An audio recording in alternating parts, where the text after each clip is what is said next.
വിഭാഗമാണ് ambulance service. 27 സ്റ്റേജിലായിട്ട് 30ഓളം private വണ്ടികളും government വണ്ടികളും സേവാഭാരതി വണ്ടികളും അങ്ങനെ എല്ലാം കൂടിയിട്ടാണ് ഓടുന്നത്.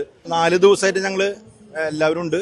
പുലർച്ചെ 2 മണി വരെ 1 മണി വരെയൊക്കെയും ഇവിടെ ഉണ്ട്. ഏറ്റവും കൂടുതൽ കുഴഞ്ഞു വീണത് ഒരു ദിവസം തന്നെ 32ഓളം കുട്ടികളാണ് കുഴഞ്ഞു വീണ് കൊണ്ടുപോയത്. രാവിലെ മുതൽ തന്നെ തുടങ്ങുകയാണ് നിങ്ങളുടെ ഓട്ടം. മിക്കപ്പോഴും ഭക്ഷണം കഴിക്കാതെ തന്നെ തുടരുന്നതെന്നാണ് ഞാൻ കേട്ടത്. അതെ, ഞങ്ങള് വളരെ കഷ്ടപ്പെട്ടിട്ടാണ് ഇത്ര ഈ വീഴുന്ന കുട്ടികളെ ഞങ്ങൾ എത്തിക്കുന്നത്. എത്രയും പെട്ടെന്ന് കാഷ്വാലിറ്റി എന്നുള്ളത് എനിക്ക് ജില്ലാ ഹോസ്പിറ്റലിൽ എത്രയും പെട്ടെന്ന് എത്തിച്ചിട്ടുണ്ട്. പക്ഷെ ഞങ്ങൾക്ക് അതിൻ്റെതായ രീതിയിൽ ഭക്ഷണം വരെ കഴിക്കാൻ പറ്റാത്ത ഒരവസ്ഥ ഞങ്ങൾക്ക് ഉണ്ടായിട്ടുണ്ട്. ആദ്യത്തെ അവലോകന മീറ്റിംഗിൽ ഞങ്ങൾക്ക് പറഞ്ഞത് ഫുഡ്, മെഡിക്കൽ ടീമിനുള്ള ഫുഡ് അതാത് വേദിയിൽ എത്തിക്കാന്ന് പറഞ്ഞത്.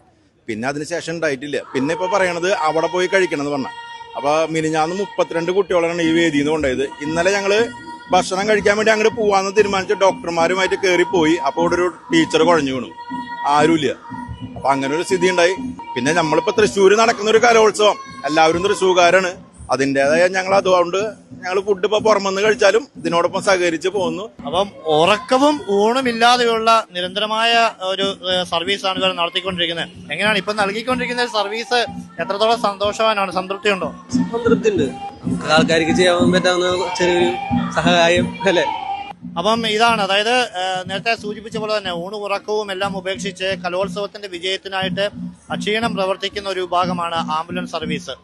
അത് അവർ തുടരുകയുമാണ്. കലോത്സവ നഗരിയിൽ നിന്നും ക്യാമറമാൻ പ്രവീൺ പ്രകാശിനൊപ്പം അഭിജിത്ത് തലച്ചറ, TCV.